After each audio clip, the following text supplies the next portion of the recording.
Good evening. This is Peter Lorre. Welcome to another performance dedicated to the shadier side of life, the mysterious, the criminal, the oftentimes murderous side of life. Oh, please understand that this is not that life can be beautiful or love thy neighbor. Oh, no, no. No, my friends, this is the Mystery Playhouse.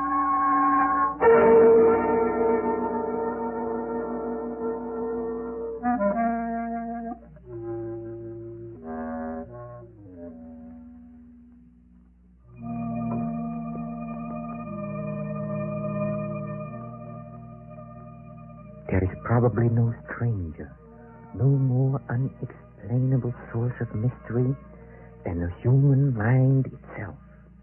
It twists and turns sometimes in labyrinthian confusion and often becomes the victim of a grim and horrible obsession. An obsession that has no relationship to the life surrounding it, but one that is very real to him who is obsessed. Listen.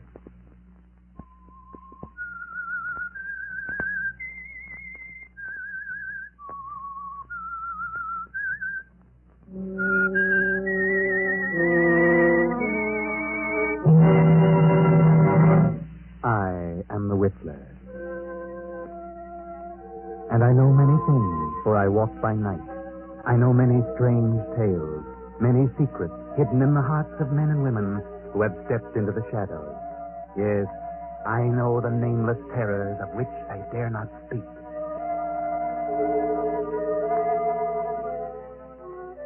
Professor Arthur Rugsby had a theory. Professor Rugsby is a psychologist, and this is his theory. I contend that a person who has decided to kill himself can very easily be turned from this desire to the desire of taking the life of another. I can prove my theory, and if necessary, that is what I will do. Do you agree? Do you believe that if you were about to commit suicide, you could be swayed from your purpose and become a murderer? Professor Rugsby thinks so. But he's just made this strange statement to his publisher, Mr. Hellman. Hellman glances at the manuscript and smiles. The professor leans forward and asks, Well, Hellman, what do you think? It's purely conjecture, simply a theory, and I wouldn't advise publishing it. But I've worked on it for a long time, and it will work. What good have you accomplished if you can prove it? It's negative. It's not negative. It's positive. I know it. It's so silly. Fancy, an ordinary human being has suffered reverses, is sick of it all. He wants to leave it all behind him. And you say he can be changed to want to kill somebody else. I do. Self-destruction and the destruction of other life are closely related in the mind. It's like, well, a hair's breadth. The dividing line is infinitesimal. It's ridiculous. You won't publish it? Ranger would fire me. Why? He told me that if you came in here with any more silly ideas like the last one, to tell you that you're no more of a psychologist than he is. That in his opinion, you should be in the asylum. Mr. Granger, I didn't say that. It's you who think I'm crazy. You've never liked me. For some reason, you're trying to tear me down. Well, we'll see, Mr. Hellman. We'll see. Wait a minute. I'll show you whether my works are illogical. I'll show you. Oh, calm down. I'm going to make you eat those words. I'm going to prove my theory, and then I'll bring it to a conclusion, and you'll know that my theory's sound. Good night.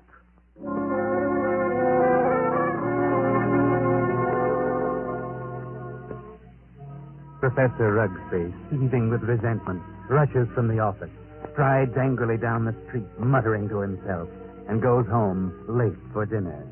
He finds a note from his wife, Myra, saying she's decided to go to the opera and will be home around 11:30. Then he gets an inspiration. He will find a subject for his experiment. So he goes to the bridge over the deep canyon, the bridge called Suicide. And strangely enough, he hasn't long to wait. As he stands against the railing in the fog, a figure appears a few feet beyond, studies the distance below. Wait a minute. Huh? That's very silly. Let go of me. Oh, no, I couldn't do that. I need you. Get away. Look, it's 500 feet to those tracks below. Hard steel rails. And don't believe what you heard about not knowing what happened. Let loose. People don't always die instantly. They live in agony for minutes and sometimes for hours. It's a horrible death. I know. How do you know? I'm a doctor. Doctor? Yes. I can tell you much simpler ways, much less painful ways, and quicker. You're a nice-looking girl. An intelligent girl. Maybe after I've talked to you a while, you wouldn't want to do this at all. No. Maybe a few minutes' talk will change the entire picture for you. What could you do to help me? There's a motive back of your wanting to do this, and I'd like to know what it is. Nothing doing. Haven't you any relatives, any loved ones you'd like to do something for? Yes. If you talk with me for a while, maybe I can find a way clear to help. Oh, you sound crazy to me. Oh, no. I may be many things, but I'm not crazy. All right, I'll talk to you. Where? My apartment. I might have known. No. I'm serious. I really want to talk to you. All right, I'll take it.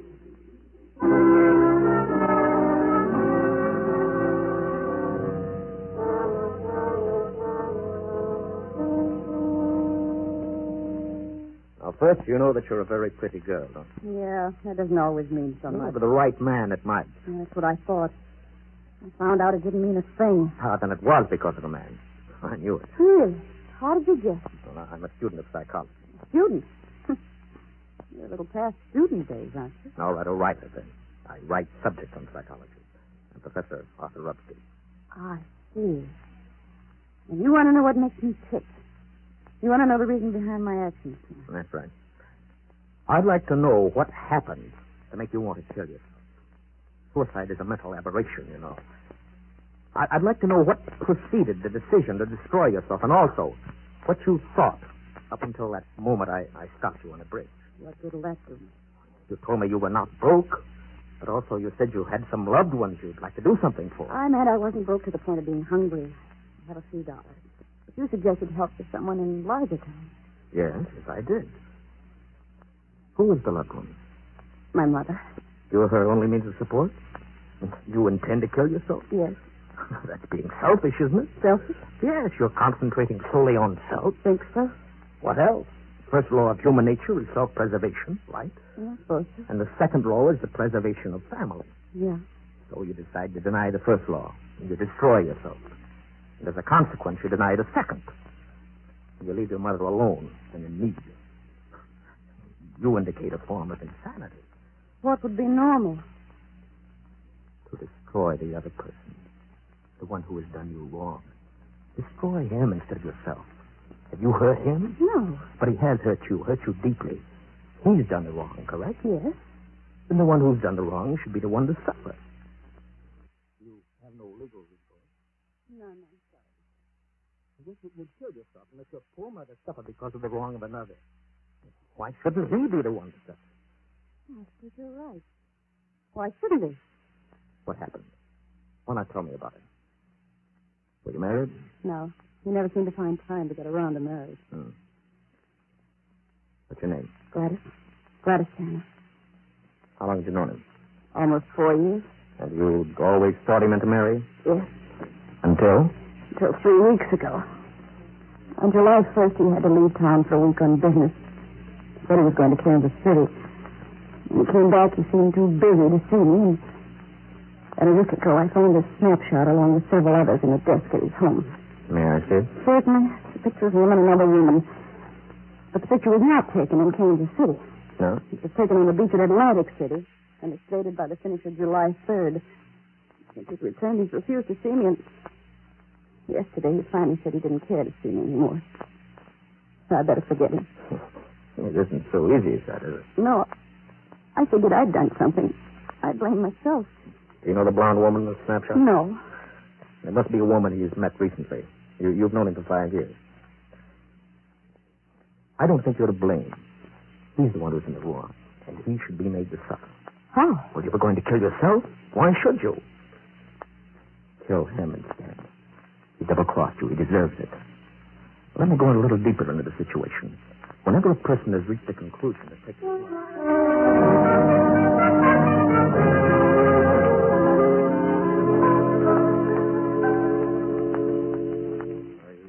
You made up your mind, Miss Tanner?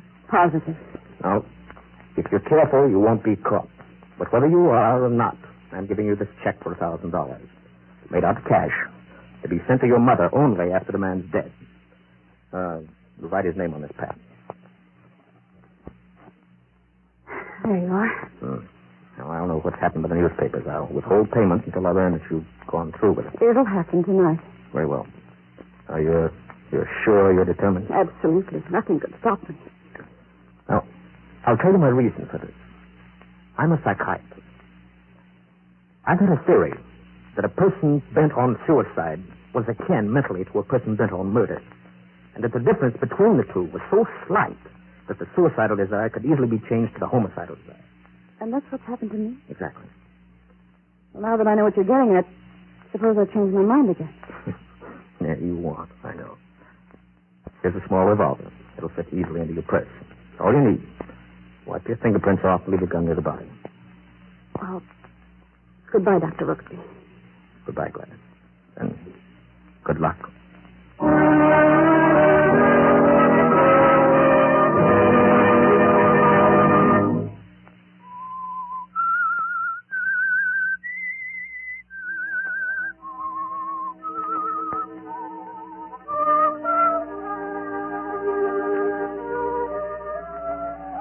And so Gladys leaves Rugsby and starts off to the house of her victim on the outskirts of town.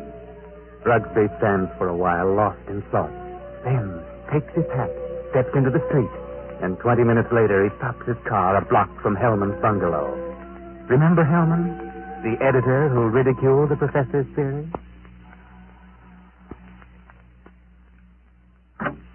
Oh. Hello, Rugsby. Good evening, Hellman. I thought I'd drop out and have a little chat with you. Why this time of night? 11? Didn't think that was late for you. Come in. What's in your mind? I want to talk to you about my theory you ridicule so definitely. My theory about suicide. Oh. Well, I said I'd prove it, didn't I? Yeah, but what are you getting at? It's going to be proved. My theory is going to be proved tonight. Well, go ahead and prove it. It isn't funny, Hellman. No? How in the world can you prove anything like that? What good will that do you? More than you'll ever know. I don't like you, Hellman. I've never liked you. And I know you don't like me. I can't help that, Rooksby. What are you staring at? Is there someone here with you? Certainly not. That woman's purse on the Davenport. Huh? Oh, my secretary dropped by earlier this evening with a manuscript. She must have forgotten it. She's not here now. Of course not. I'll continue. I found a subject. A girl who was ready to commit suicide because a man had tossed her over for another woman. In a few hours, I was successful in changing her thoughts from suicide to homicide. And she's going to kill the man tonight. What do you think of that? There may be a dozen murders tonight. But you'll know which one I mean. You'll know about this murder. What do you mean? Because I'm going to tell who the victim's going to be. If you know who the intended victim is, why don't you stop it? But I wouldn't have proved my theory. You put the girl up to it. You're insane, Rugsby. You think so, Hellman? No sane man would ever think of such a useless, senseless idea. For heaven's sake, stop laughing! I'm thinking about the victim. What he learned. Who is the victim? Morton Hellman. What? Yes, you. Who is the girl? I know of no girl who want to kill me. Well, this one does. No. I wouldn't put it past you to hire somebody to do something like this. No. This girl's no fake. This girl's serious. Deadly serious. Who is she? I don't know. You're the only one I know who doesn't like me. You're the only one I know with a motive. But believe me, Rugsby, you'll not get away with it. You've probably hypnotized some poor woman, figuring she'd never remember what happened. Oh, Hellman, you underestimate me. Maybe I do underestimate your evil mind, but believe me... Put your hands up, Hellman. Get away from that desk. I'll just take care of your gun, Hellman. Yeah. When did you start carrying a gun, Rugsby? No? A gun? Don't be silly. This isn't a gun in my pocket. It's just my pipe. See? What do you hear, Hellman? Nothing. Oh, I heard it, too. Sound on the porch. Well, I'll leave now. Back way. I'll put your gun in the kitchen. You look so anxious. I'll be very careful to remove all the fingerprints. You insane fool! Fancy. You Hellman. You're going to help prove my theory. Good night. Crazy devil. I'll have him locked up before he gets across town. Good evening, Mr. Hill. What? How did you get in here? Through the patio door. What do you want? I wanted to talk to you. You sure that you're not under the influence of someone? What a strange question. What do you mean? That crazy professor. You've been hypnotized. You're just imagining things. And what are you doing here? I wanted to tell you something. Yeah? What? When you first indicated to me that you were through with me, I was terribly hurt. I thought all along that we were to be married. I couldn't understand. Tried to think of something I'd done to cause our breakup. I happened to find a snapshot in your desk. Snapshot? Take a look at it. Kansas City? No. Atlantic City, New Jersey. You and a blonde. And the date is stamped on the back. Business trip. Yeah? What about it? I just wanted you to know that you weren't so slick. I wanted you to know that I knew about the blonde. That I knew you'd lied. Now that you've told me, what good does it do you? A lot of good. First, I thought you came here intending to kill me. Well, goodbye, Morton. And good luck in your new venture. Thanks. What venture? This one. Gladys. Gladys!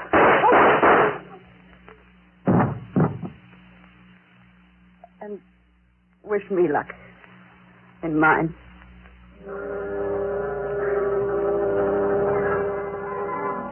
And Gladys stands staring for a moment at the body. Then she wipes off the gun, drops it to the floor, takes the professor's check from her purse, steps to Hellman's desk, takes pen and paper, calmly writes a note, puts it with the check into an envelope, addresses it, stamps it, turns out the lights, and steps quickly out the door and down the street. At the corner, she pauses, drops the envelope in the mailbox, and disappears. Well, Professor Rugsby, there you are. You heard the shot. The perfect crime. You can go home now and go to sleep. Myra. Arthur. What are you doing asleep on the Davenport? You know what time it is? Must be after midnight. I've been waiting for you. Where have you been? I walked around downtown for a while. I dropped into the club for a nightcap. How's the opera? Oh, fair. Nothing to brag about. Who sang the lead? Belchiati. He wasn't very good. Belchiati? Yes. He's a poor old fellow. A fellow? I thought they were doing Aida tonight. No. They switched because someone was ill. I just as soon have stayed home. Yeah. Have a nightcap, Myra? No, thanks. I'm tired. I think I'll go to bed. I'll be along presently. Good night. Night.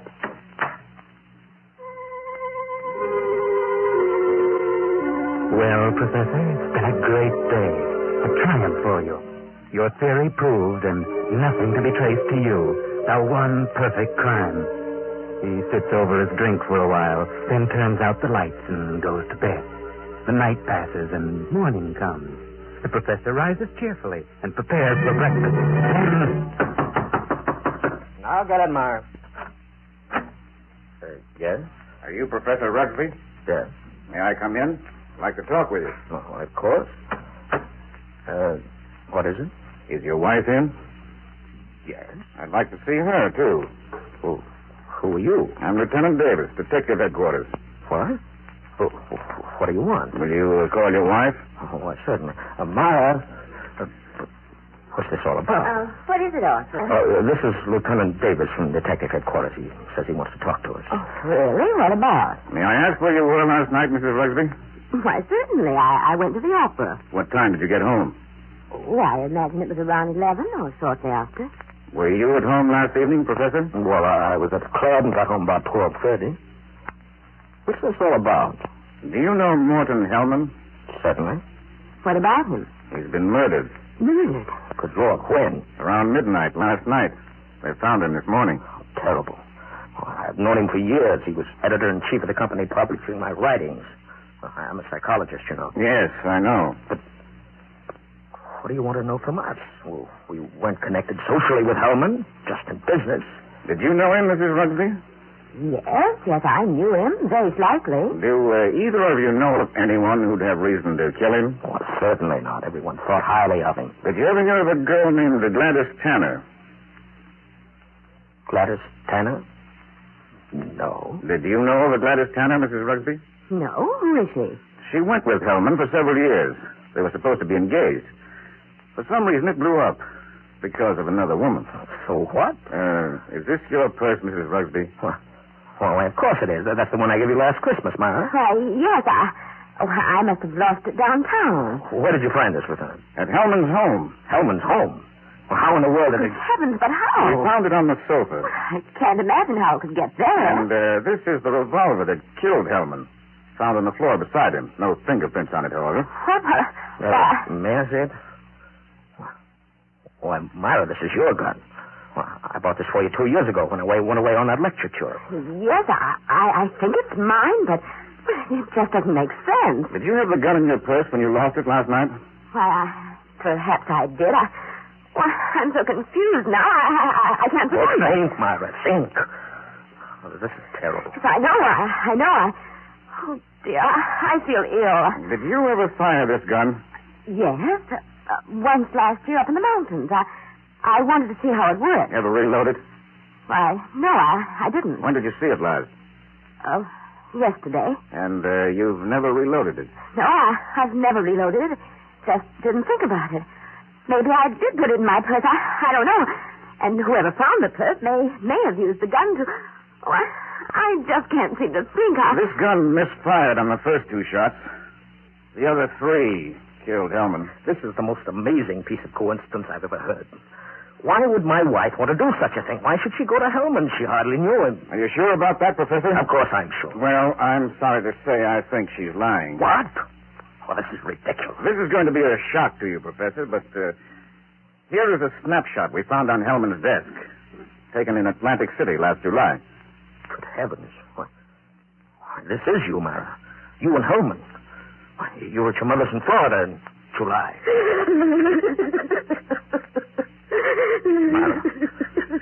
Myra, look at me. What does this mean? I can't. I can't believe such a thing. It just doesn't seem possible. May I have the purse, the gun, and photo? Thanks. I'm sorry, but I'll have to take her down to headquarters. I didn't kill him. I didn't. I wouldn't. I loved him. Better pull yourself together, Myra. You'll have to go with him. Yes, we want photos and fingerprints. Better get ready, Myra. I can't do it. Certainly looks bad for her. I'm afraid it does. Looks like an open and shut case to me. Will you come along, too, Professor? Why, certainly.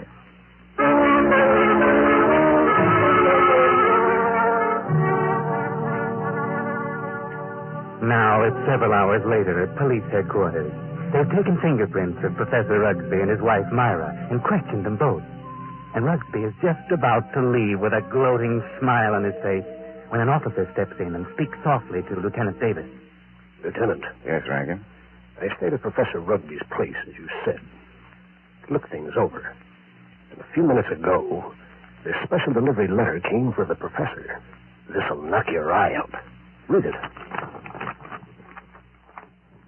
Well, I'll be... This fits perfectly with the handwriting we were trying to make out on Hellman's blotter. Professor, yes? I'd like you to read a letter sent special delivery to you a few minutes ago. Postmarked last night. Read it. Certainly. Dear Professor Rugsby, your theory worked to a certain degree. You convinced me I should kill him, but when that gun you gave me misfired twice, I almost quit. Then, as I looked at him on the floor, the old feeling of self-destruction came back. I'm going ahead with my original plan. Here's your check. I won't need it. Besides, I have a mother. She's dead. Better luck next time, Professor. Gladys Tanner. And, Lieutenant, a half hour ago, they found her body beneath Suicide Bridge.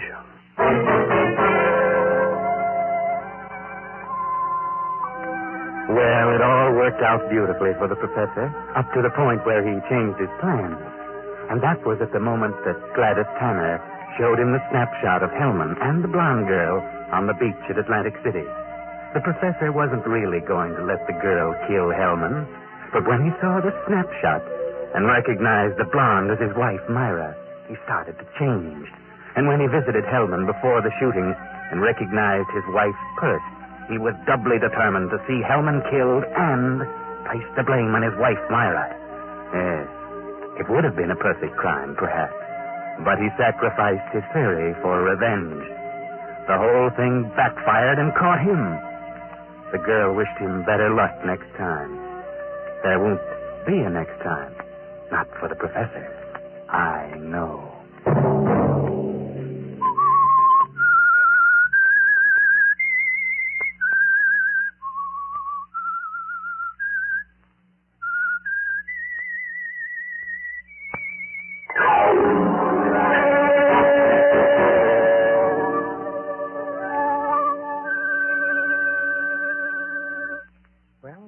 Well. It looks like Professor Rugby's obsession for scientific experimentation melted away before the more ordinary urge for revenge. It goes to show that we are all human, doesn't it? Or does it? Maybe the Whistler knows the answer to that one, too. Oh, don't go, please. I want you to hear about our next performance at the Mystery Playhouse. Come with me to the green room where our players are rehearsing. Come.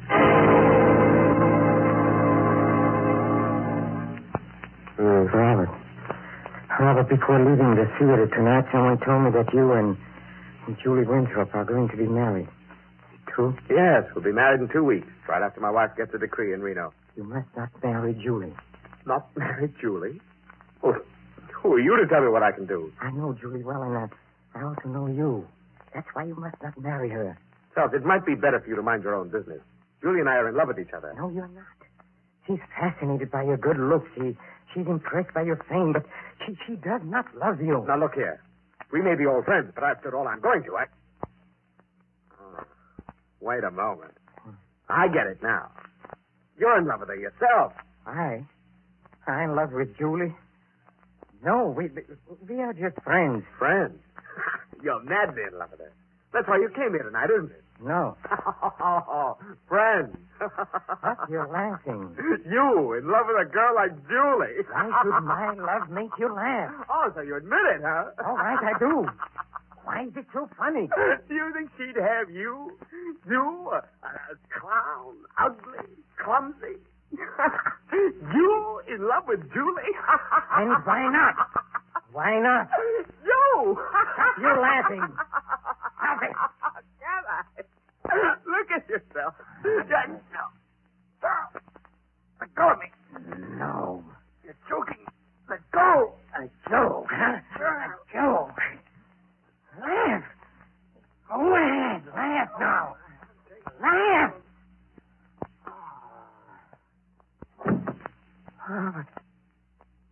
Robert. I didn't mean it. Robert. Lord, what have I done?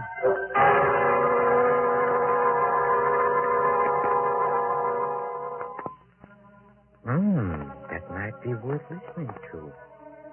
Funny thing, that little man sounds familiar. I must have seen him in pictures. Anyway, the scene you just heard is an inner sanctum mystery and will be our next performance. This is Peter Lorre closing the doors of the Mystery Playhouse. Good night. Sleep tight. This is the Armed Forces Radio Service.